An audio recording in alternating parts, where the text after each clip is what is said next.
Jadi makin ditekan, makin yakin sama Allah. Makin banyak masalah, makin yakin sama Allah. Makin berserah kepada Allah. Kok bisa kayak gitu? Ada orang yang ketika makin banyak masalah, makin ragu sama Allah. Ini Allah maunya apa sih? Gitu kan? Ketika makin banyak masalah, makin kayak mempertanyakan takdir dan ketentuan Allah. Kenapa kok saya yang ngalamin ini? Kenapa saya dari dulu gak selesai-selesai masalahnya? Kenapa justru setelah saya berhijrah malah banyak masalah? Kenapa para sahabat sebaliknya? Makin dikasih ujian, makin wa ma zadahum illa imanan wa taslima. Gak bertambah kecuali iman dan kepasrahan. Jadi dikasih ujian malah makin yakin sama Allah, bukan makin ragu.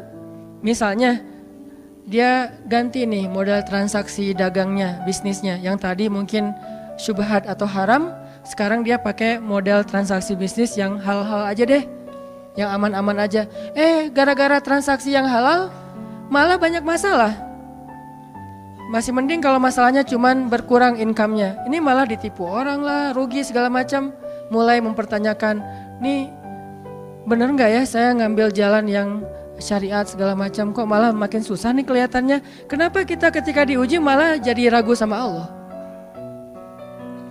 Kenapa saya katanya kalau misalnya saya jujur, saya akan dapat kebaikan. Ini gara-gara jujur malah gak lulus. Ya mungkin gak belajar tapi jujur. Yang satu lagi yang gak jujur malah nilainya bagus mungkin. Misalnya gak belajar tapi dia dusta. Kenapa para sahabat ketika diuji malah makin yakin sama Allah? Malah makin pasrah kepada Allah. Karena mereka pegang janji Allah. Itu salah satu tipsnya. Kalau kita pengen tetap woles pas menghadapi kesulitan, pegang janji Allah. Makin kita kuat pegang janji Allah, diuji, kita makin pasrah sama Allah. Ya Allah, saya akan yakin sama Engkau memegang janjimu. Ketika diuji, saya berharapnya balasan dari Allah, pertolongan dari Allah. Kayak yang pernah saya sampaikan dulu, kalau kita dapat musibah, yakinlah kepada janji Allah. Siapa yang membaca doa yang diajarkan Nabi, nanti Allah akan ngasih ganti yang lebih baik gitu kan ya. Allahumma ajurni fi musibati wa khluf li khairan minha. Ya Allah, beri saya pahala dalam musibah ini, beri saya ganti yang lebih baik darinya. Kalau kita pegang banget dengan janji Allah lewat doa ini, kita ketika dapat musibah setidaknya gak akan panik habis-habisan. Gak akan putus asa dalam menunggu pertolongan Allah. Setidaknya kalau gak bisa woles-woles amat, gak bisa tenang-tenang amat, minimal gak panik habis berlebihan. Kalau musibahnya musibah kematian, gak bikin kita meratapi kematian. Kenapa? Kita pegang janji Allah SWT. Makanya kan ada cerita seorang ayah yang diberi musibah dengan wafat 2 orang anaknya. Anak laki-laki pertama meninggal. Dia bilang innalillahi wa inna ilaihi rajiun. Anak laki-laki kedua meninggal, dia bilang innalillahi wa inna ilaihi rajiun. Semua ini milik Allah. Allah yang memberi, Allah juga yang mengambil kembali. Suka-suka Allah, pasrah gitu. Nerima, ridho dalam bahasa agama. Bukan ikhlas ya. Kalau ikhlas itu dalam bab ibadah. Kalau dalam bab takdir namanya ridho. Raditu billahi robba. Saya ridho deh dengan ketentuan Allah, itu namanya ridho. Bukan yang ikhlas ya. Ikhlas apaan? Orang gak lagi ibadah kan, lagi ada musibah. Jadi bukan yang ikhlas ya, bukan. Tapi yang ridho ya. Kalau mau lebih tepat nih, tapi gak apa-apa deh, pakai bahasa kita aja. Tapi kalau mau lebih tepat maknanya, yang ridho ya, sing ridho ya gitu. Bukan sing ikhlas. Karena ikhlas itu ibadah ritual. Nah, dia ridho tuh. Innalillahi wa inna ilaihi rajiun. Innalillahi wa inna ilaihi rajiun. Yang ketiga, meninggal juga. Dan dia mulai agak ragu nih, kok gini-gini amat ya. Suatu malam dia bermimpi, 2 anaknya itu, dalam mimpi itu ayah ini mau jatuh ke sebuah jurang yang di bawahnya api, kayak api neraka gitu. Ditarik sama 2 anaknya, cuman gak kuat. Kata mereka, seandainya adik ada di sini pasti bisa narik nih, bisa nyelamatin ayah. Kalau adik ada di situ, kenapa cuma 2 yang nolong? Karena 2 itu yang dia ridho, yang satu lagi nggak ridho. Akhirnya cuma 2 orang yang bisa nolong dia di akhirat. Bangun dari mimpi dia sadar, oh ternyata justru Allah pengen nolong dia di akhirat dengan musibah itu. Dan buat anaknya juga kebaikan nanti di akhirat masuk surga. Akhirnya dia bilang innalillah wa inna ilaihi rajiun, astaghfirullahalazim. Hidup kadang kayak gitu. Ketika kita pegang janji Allah, ada sesuatu yang kita tunggu di dalam kesulitan hidup kita. Sehingga buat kita selalu punya harapan. Tapi kalau kita nggak pegang janji Allah, kita nggak nunggu apa-apa kecuali mengeluhkan keadaan kita. Dan itu bikin kita lemah. Ditolak yang pertama, innalillah wa inna ilaihi rajiun. Ya Allah beri saya yang lebih baik darinya. Nemu nih, ditolak lagi. Lebih cantik tapi nolak juga, kan lebih sakit ya. Lebih cantik ditolak lebih sakit. Ya Allah beri yang lebih baik lagi. Makin lama makin di puncaknya rasa sakit yang udah gak tahan, diterima. Nih happy ending nih. Ada gak ya yang kayak gitu ya?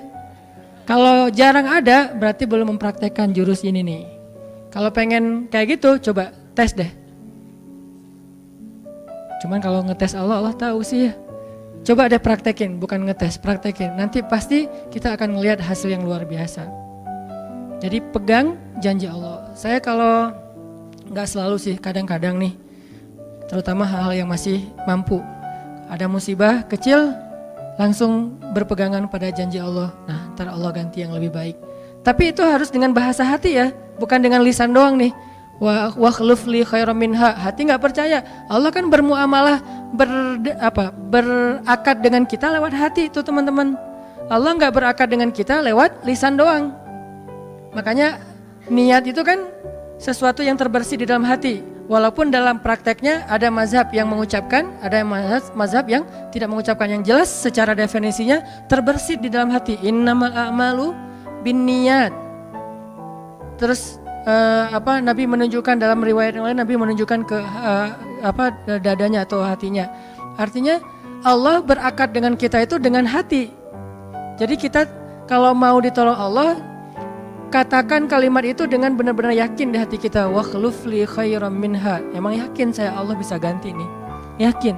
Gimana caranya? Itu bukan bagian kita, itu bagian Allah. Bagian kita berharap, bagian Allah memberikan cara. Jangan sampai kita mengambil bagian Allah. Pasti kita akan kebingungan. Orang kita bukan Tuhan. Mengambil bagian Allah apa? Harus jelas caranya. Kalau nggak jelas nggak percaya. Terlalu logis. Akhirnya nggak lagi ada ruang untuk kita berharap kepada sesuatu. Jangan mengambil bagian Allah. Gimana caranya? Ya terserah Allah. Yang penting saya berharap Allah ganti yang lebih baik. Ikhtiar urusan kewajiban kita kepada Allah. Bukan cara itu teh. Kewajiban kita kepada Allah. Ikhtiar itu dalam agama kayak ibadah, sholat, puasa, zakat. Bukan jalan untuk menemukan suatu kebaikan, karena Allah yang menentukan. Kadang-kadang kita ikhtiar ini jalannya dari yang lain. Kita ngejar, ternyata dapatnya justru yang sering pakai curhat. Kan beda-beda kan cara Allah ya. Kita ngejar, gak berhasil, curhat lagi ke teman kita di sebelah. Ternyata dia, bukan dia yang jadi sama dia, kita jadi sama dia gitu maksudnya.